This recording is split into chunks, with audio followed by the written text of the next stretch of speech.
In this video, I'm going to show you how you can easily send PDF file on Facebook Messenger. Be sure to watch the video to the very end so you don't make any mistakes, and of course do not forget to like this video and subscribe to my channel. Thanks guys.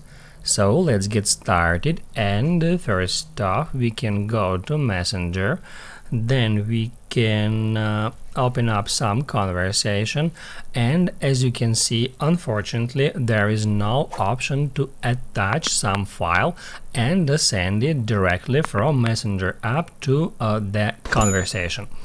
However, we can use another trick to do that.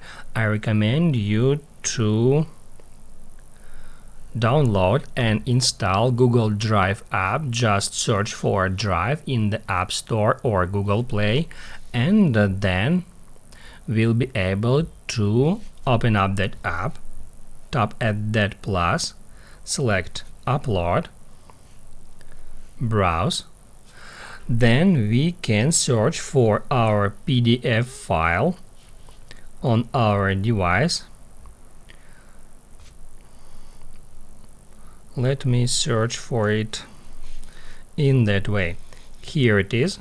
I can just tap on it to upload it on Google Drive, and once it is done we can find this file here, and then all we have to do is just tap at these three dots, then tap at copy link, and after that we can go to Messenger and then just paste the URL we have just copied to the conversation. That's how you can easily send PDF file on Messenger.